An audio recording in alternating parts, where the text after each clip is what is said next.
The twin suns of Caltharian Prime burned high in the orange sky, turning the massive arena into a furnace of light and sound. The air trembled with the roar of 1,000 alien voices shouting, cheering, and laughing.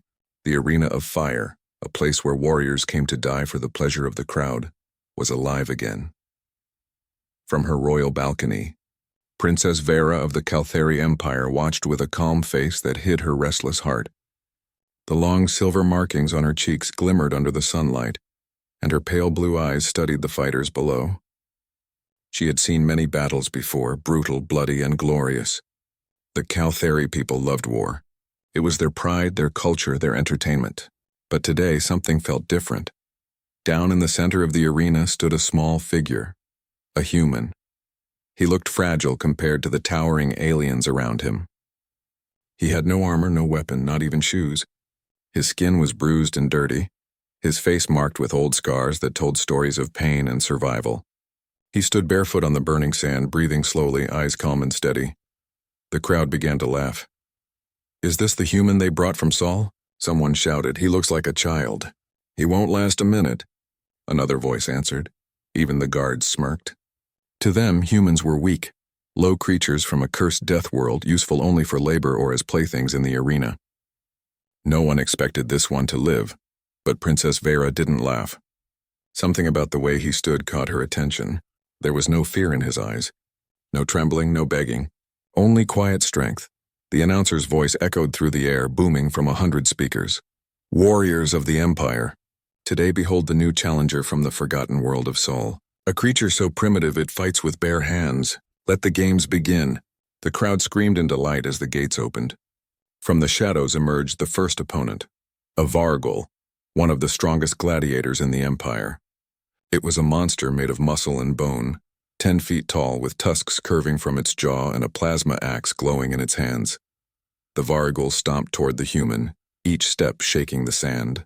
The human didn't move. He just watched, breathing quietly, his eyes fixed on the creature. Then the beast roared and charged. The plasma axe swung down with the force to split a tank in two. The crowd gasped, expecting to see blood. But the human moved. Fast, too fast for the eye to follow. He slipped to the side, his bare feet silent on the sand. His hand caught the creature's wrist, twisted, and before anyone could understand what happened, a loud crack echoed through the arena. The Vargul screamed. Its arm hung uselessly, bones shattered. The human didn't stop. He stepped in close, slammed his elbow into the creature's throat, then again, then again. The sound was sickening. The beast dropped to its knees, gasping for air, and with one last strike, the human ended it. The Vargul collapsed into the sand, lifeless.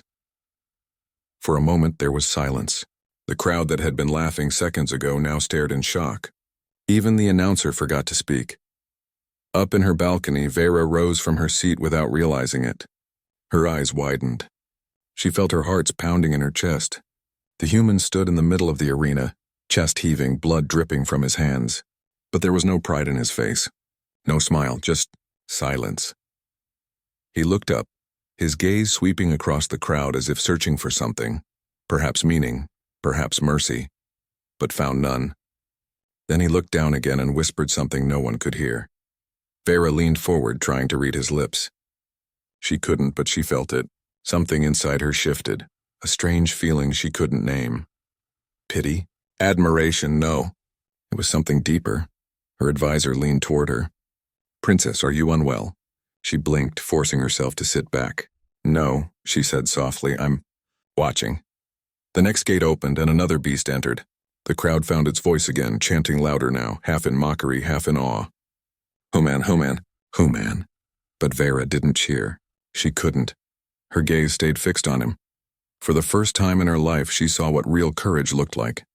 Not the kind that came from power or armor or glory, but the kind that came from pain, from a soul that refused to break, even when the world demanded it. And as the human turned to face his next opponent, Vera whispered under her breath, her voice trembling with something new. "Who are you?" The wind carried her words away, lost in the noise of the crowd, but her heart already knew. Something dangerous had begun that day in the arena of fire. The crowd screamed louder as the second gate opened. A deep growl echoed from the shadows, shaking the floor beneath their feet. The air smelled of smoke and blood. Everyone leaned forward to see what monster would face the human next. From the darkness came the Crethor beast, a creature made for killing.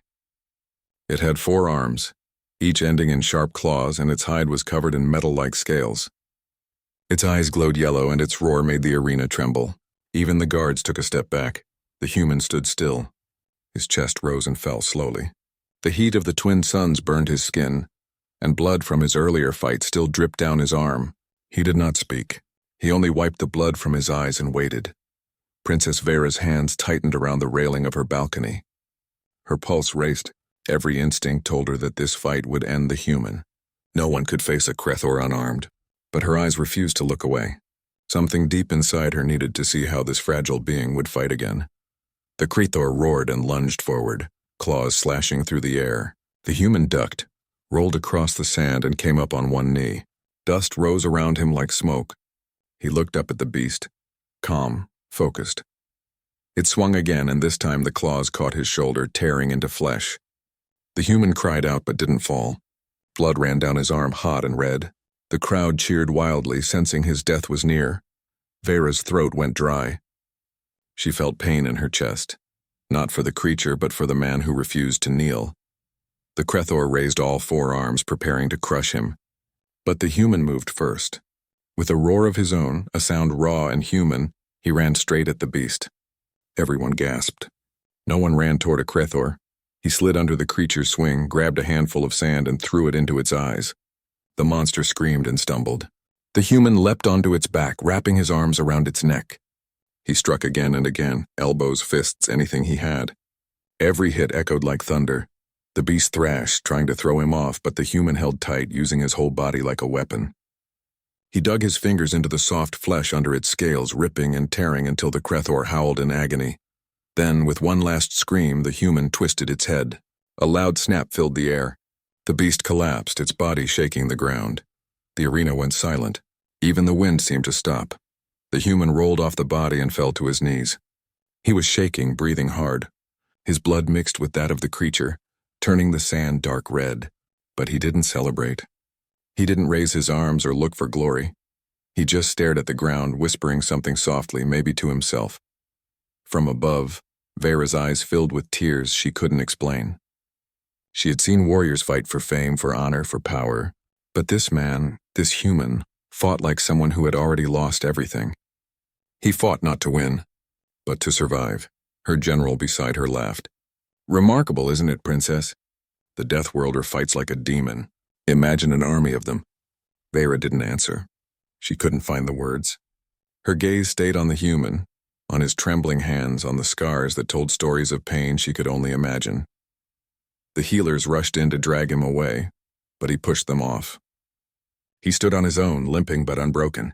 The crowd began to chant again, louder this time, their mockery turning into awe. Human. Human. He looked up toward the stands, not with pride, but with tired eyes that seemed to see right through them, through all the hate, the greed, the cruelty.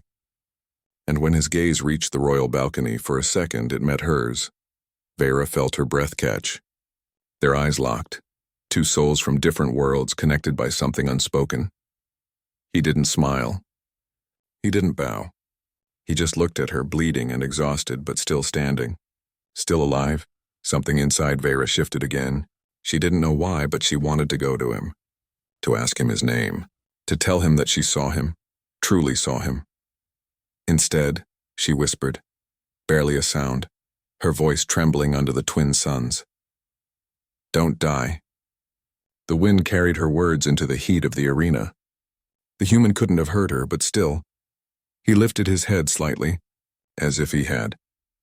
Then he turned back to face the next gate as it began to open again, his shadow stretching long across the sand. And in that moment, Princess Vera realized something terrifying. She wasn't watching a fight anymore.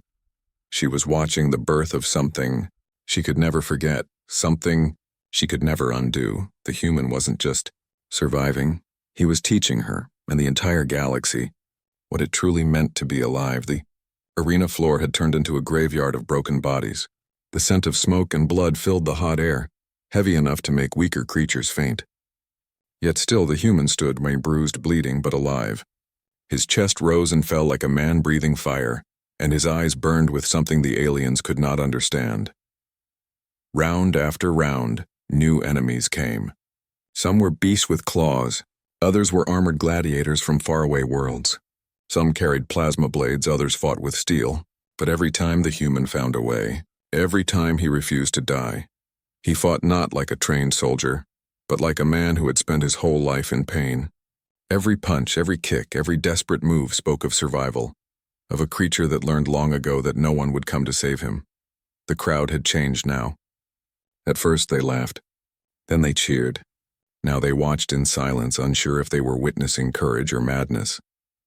Up in the royal balcony, Princess Vera sat frozen, her silver eyes locked on the small figure below. The sun reflected off her crown, but she no longer felt like royalty. She felt small, smaller than she had ever been, in the face of something so raw, so human.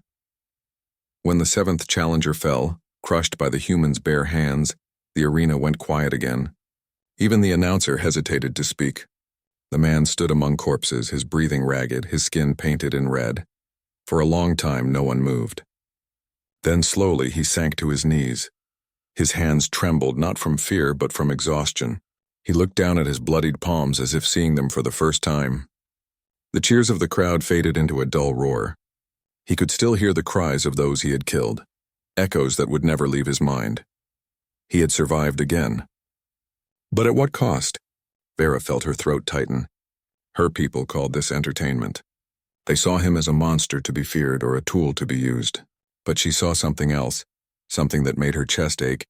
He was human, and he was suffering. Her advisor spoke beside her. Remarkable performance, Princess. We should keep him for the next season. The crowds love him. Enough, she said sharply. The advisor blinked. Your Highness? I said enough. Her voice trembled, but there was steel beneath it. She turned her eyes back to the arena where the guards were dragging the human to his cell. Chains clinking around his wrists. His head hung low, but his steps were steady. He didn't fight them. He didn't plead. He simply walked, as if pain was just another part of breathing. The crowd began to chant again. Who man? Who man? Who man? But their voices didn't sound joyful anymore. There was fear in them now, and respect. Vera stood from her seat. She didn't know why. Her body moved before her mind did. She stepped closer to the edge of the balcony, her heart pounding in her chest. The guards were taking him away, but for a moment the human looked up, and their eyes met again. It was only a few seconds. But in those seconds she saw everything, the pain, the anger, the loneliness, and beneath all of it, the unbroken will to live. It felt like he was looking straight into her soul. Then he was gone, pulled through the gates into the darkness. Vera stayed there, staring at the empty arena. Around her, the nobles laughed and drank, celebrating another bloody day. But to her, the world had changed. Something inside her, something cold and quiet, had begun to melt. That night she couldn't sleep. Every time she closed her eyes, she saw him again in his blood, his eyes, his silence. She saw how he fought like a creature who had lost everything but still refused to give up. For the first time in her life, Princess Vera felt shame. Her people called themselves superior. They ruled half the galaxy, yet the man from the broken world of Sul had shown them what true strength was. Not in power, not in cruelty, but in the refusal to surrender. She rose from her bed and went to the window. The city below glowed with light, but the arena stood dark and silent in the distance. Somewhere down there, behind iron doors and cold walls, the human was alone in a cell, bleeding, probably still awake. She touched the glass and whispered to the night, her voice trembling, "You don't even know my name, but I can't stop thinking about you." A single tear ran down her cheek, glimmering in the moonlight, and in that quiet moment under the twin moons of Caltherion, the princess of an empire made a silent promise, one she didn't yet understand. She would see him again, not as a fighter, not as a slave, but as someone she could never forget. The corridors beneath the arena were cold and silent. The air smelled of metal, rust, and old blood. The light was dim, flickering through narrow cracks in the ceiling. In one of those dark cells, chained to the wall, sat the human. His body was broken, bruises dark across his ribs, dried blood on his arms and face. but his eyes still burned. They were tired, yes, but alive. Even in pain, he refused to kneel. His hands trembled as he tried to move, but the chains were too tight. He leaned his head back against the wall, closing his eyes for a moment, breathing slowly. He could still hear the crowd in his mind. Their cheers, their laughter, their cries. He had killed again and survived again. But the noise of the arena never really stopped. It lived inside his skull, a storm that wouldn't fade. Up above, in the highest tower of the royal palace, Princess Vera stood by her window, watching the city lights below. She could still see the smoke from the arena, still hear the echoes of the crowd, but her mind was somewhere else. Down there in the dark cells where the human was being kept, she hadn't eaten. She hadn't spoken to anyone since the games ended. Every image of the fight replayed in her head. His bleeding hands, his quiet stare, the way he fought without hate or pride. It haunted her. Her maid entered quietly. "Princess, your meal." "I'm not hungry," Vera said softly. "Should I bring the court healer?" "You look pale." "No," she whispered, her voice almost breaking. "Leave me." When the maid was gone, Vera took a cloak from her chair and wrapped it around herself. She knew what she was about to do was forbidden, even dangerous. But she didn't care. Something inside her was stronger than fear now. She needed to see him. The palace guards didn't question her. No one dared to stop a princess. She moved through the corridors, her steps echoing softly on the metal floor until she reached the lower gates of the arena. The smell hit her first, the smell of blood and death. A guard at the entrance straightened when he saw her. "Your Highness, you shouldn't be here." "The prisoners, open the cell block," she ordered, but her eyes flashed silver and sharp. That was not a request. The guard swallowed hard and obeyed. The heavy door groaned open, revealing a hallway lined with cells. Dim lights buzzed overhead, and the sound of chains clinking filled the silence. She walked slowly, her heart pounding faster with every step. When she reached the end of the corridor, she saw him. He was sitting on the ground, his wrists shackled, his head bowed. The flickering light touched his face, and pale, tired, but calm. Even in chains, he looked like he belonged to no one. She stepped closer, her voice trembling. "You fought with no weapon." The human lifted his head slowly, his eyes meeting hers. For a moment, neither of them spoke. Then, in a voice rough from thirst, he said, "Because I had nothing left to lose." Vera's chest tightened. "Nothing?" He gave a faint, bitter smile. "Home, family, hope, all gone." She looked at him for a long time, feeling something stir deep inside her, something she hadn't felt before. Pity, yes, but also admiration, respect, and something softer, more dangerous. "You shouldn't have been forced to fight," she said quietly. He tilted his head, studying her. "Then why did you watch?" The question cut through her like a blade. She opened her mouth, but no words came. She had no answer, only shame. "I don't know," she admitted finally, "but I can't forget what I saw." The human leaned his head back against the wall again, his voice low and tired. "Don't waste your pity, Princess. No one ever saves humans anyway." His words hit her harder than any weapon. She stepped closer, her fingers trembling as she reached out toward the bars. For a moment, she almost touched them. "I don't want to watch you die tomorrow," she whispered. He looked up again, confusion flickering in his eyes. "Then don't watch," he said softly. "Turn away, forget me. It's what your kind does best." Vera felt a sting behind her eyes. Tears. She wasn't used to that feeling. Royalty didn't cry. But she couldn't stop it. She turned away before he could see her break. "I won't forget," she said quietly. "Not you." She walked back through the hallway, her heart heavy and wild.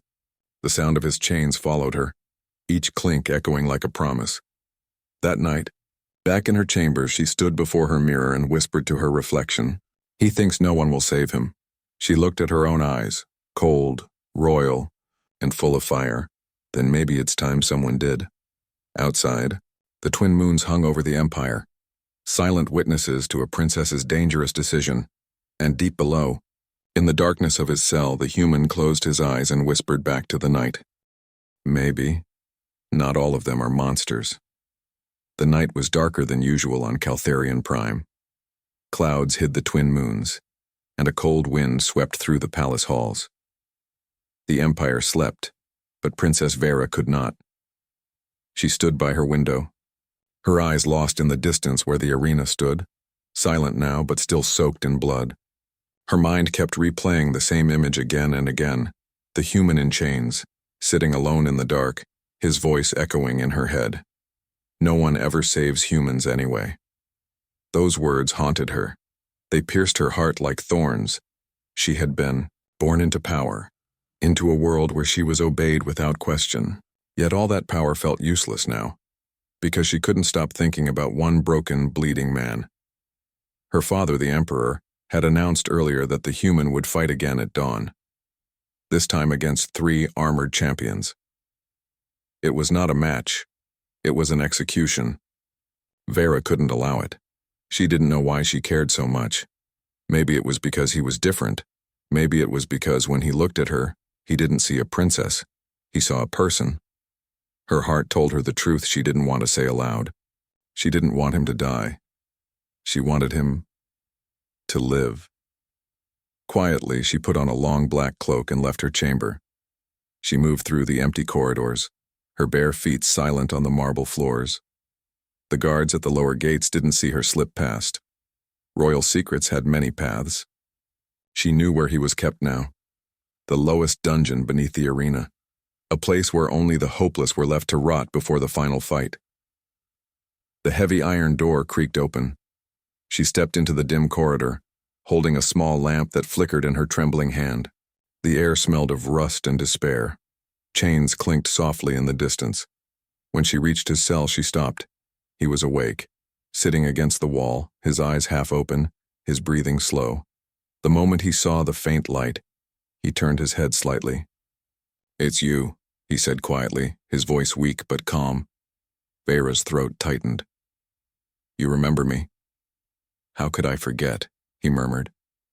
"The only one who didn't cheer while I killed." She stepped closer to the bars, her voice shaking. "They plan to make you fight again at dawn. You won't survive." He gave a faint, tired laugh. "Maybe that's the point." Her hands gripped the bars. "No, I won't let that happen." He raised his eyes, surprised. "You, a princess? Why would you care about a slave?" She took a deep breath. "Because you made me feel something I have never felt before." He stared at her, waiting. "When you fought," she said softly, "I saw what true strength looks like. Not the kind that kills for sport, but the kind that endures, that survives even when the whole world wants you to fall." He was silent for a moment. "Strength," he said bitterly. "That's just another word for being alone." Her voice trembled. "Then let me change that." She reached into her cloak and pulled out a small key, silver and delicate. She slipped it through the bars. "This opens your chains. You can escape. I can take you to the outer gates, but you must trust me." He stared at the key, then at her. "If they find out, they'll kill you." "I know." "Why risk everything?" he asked. "Why for me?" Her lips parted, but the truth came before she could stop it. "Because I want you to live. Because when I see you, I see something I thought didn't exist anymore." He frowned slightly. "And what's that?" She swallowed hard. "Hope." For a long moment, neither of them spoke. The only sound was the faint hum of the lights above and the soft rattle of the chains. Then slowly the human reached forward, his fingers brushing against hers through the cold metal bars. His touch was rough, scarred, but warm. "You don't even know my name," he whispered. "Then tell me," she said. He hesitated, then finally spoke. "Elias. Elias," she repeated softly, as if tasting the name. "We leave tonight." He stared at her, disbelief and something deeper flickering in his eyes. "You'd betray your own empire for me?" She smiled sadly. "I don't care about the empire anymore." For a moment, the silence between them felt alive. The princess and the human, two souls from different worlds, standing on the edge of something forbidden. Finally, Elias nodded. "Then let's go." Vera unlocked the cell and helped him stand. His body was weak, but his spirit was still strong. They moved through the dark hallways, the lamp flickering in her hand, their footsteps soft but sure. Behind them, the chains lay broken on the floor, a quiet promise that the world was about to change. And as they disappeared into the shadows, Vera whispered under her breath, her voice trembling like a heartbeat. "I want you to be mine, not as a slave, but as someone worth saving." Elias looked at her, and for the first time since he came to this world, he smiled. Faint, tired, but real. And together, they stepped into the night, carrying with them the first spark of something neither empire nor fate could ever chain again. The night wind howled through the lower city as Vera and Elias slipped through the narrow tunnels beneath the arena. The stone passages were cold and dripping with water, lit only by the faint glow of the lamp in Vera's trembling hand. Every echo of their footsteps sounded like thunder to her anxious heart. She had never disobeyed a command in her entire life, never broken a single law, but now she was helping the Empire's most dangerous prisoner escape, and she felt no regret. Only fear and hope. Elias limped beside her, his body bruised and bleeding from countless battles, but his eyes were still sharp, burning with the same fierce light she'd seen in the arena. That light gave her strength. "Are you sure this way leads out?" he asked quietly. "Yes," Vera whispered, glancing back to make sure no guards followed. "My mother once used this passage to hide during the war. It connects to the old aqueducts near the forest edge." He nodded slowly. "Then let's move fast, they'll notice I'm gone soon." They continued through the tunnel, the ground wet beneath their feet. Vera's heart pounded with every step. She could almost feel the Empire's eyes searching for her already, the daughter of the Emperor running away with a human slave. As they reached a stone staircase leading upward, Elias stopped for a moment to catch his breath. His body trembled from exhaustion. She turned, her face full of worry. "You can't stop now," she said softly, touching his shoulder. "We're almost there."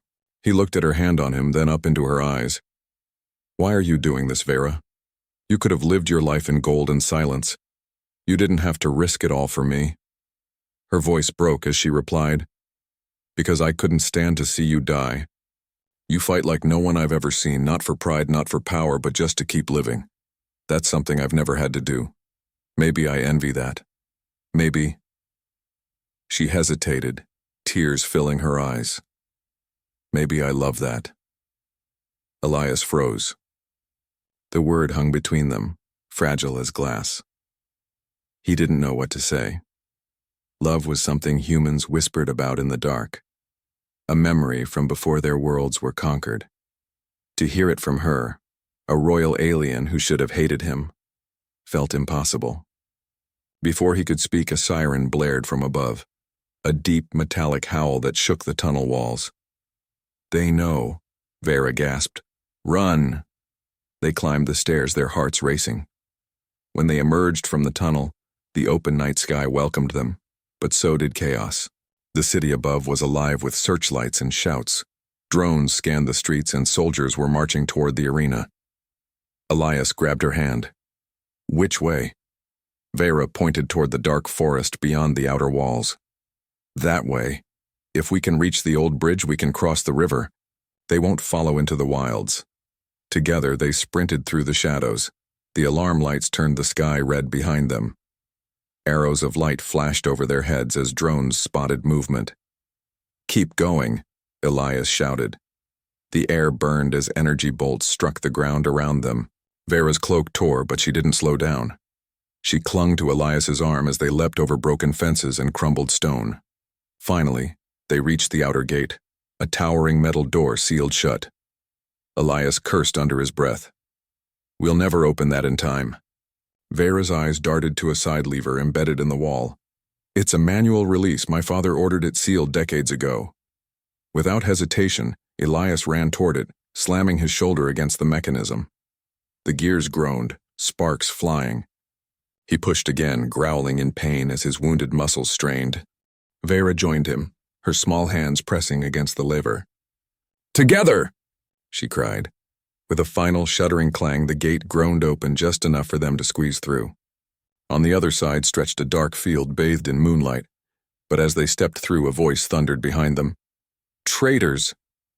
They turned to see the Emperor's elite guard storming toward them, their armor shining like fire.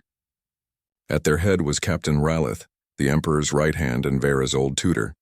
His face was filled with fury and disbelief. Princess Vera, he shouted. Step away from that creature.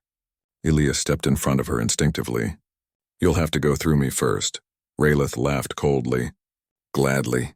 He drew his plasma blade, the light reflecting in Elias's eyes.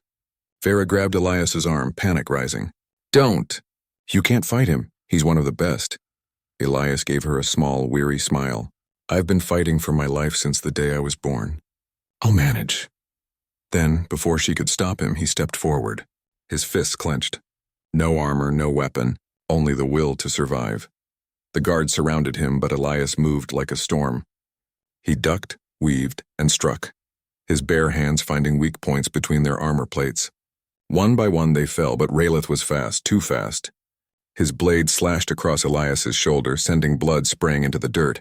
Vera screamed, No! Elias staggered but didn't fall. He punched the captain's chest with everything he had, and the sound of cracking armor filled the air. Ralith dropped to his knees, gasping. When it was over, Elias fell too, bleeding, exhausted but alive. Vera ran to him, holding his face in her trembling hands. Elias, stay with me! He smiled weakly through the pain. You said you wanted me to live. I still do, she whispered, tears falling. More than anything. As the forest loomed ahead, she pulled him close, her cloak wrapping around them both. Behind them, the Empire burned with anger. But in front of them lay freedom. And in that fragile moment, beneath the moonlight, the alien princess and the human warrior held each other, two souls defying a galaxy that said they should never have met.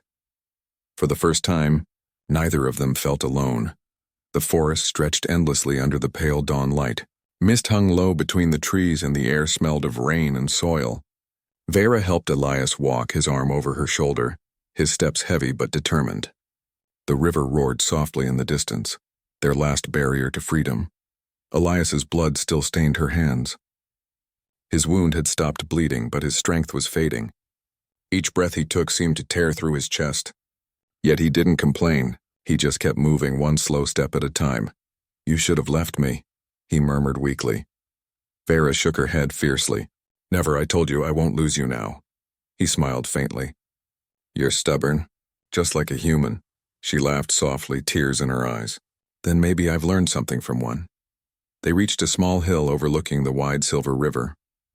Beyond it lay the old ruins, territory outside the Empire's control.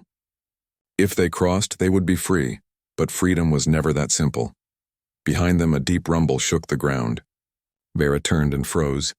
Through the trees, lights were flashing, hovercrafts and soldiers in pursuit. Her father's army had found them. Her heart clenched.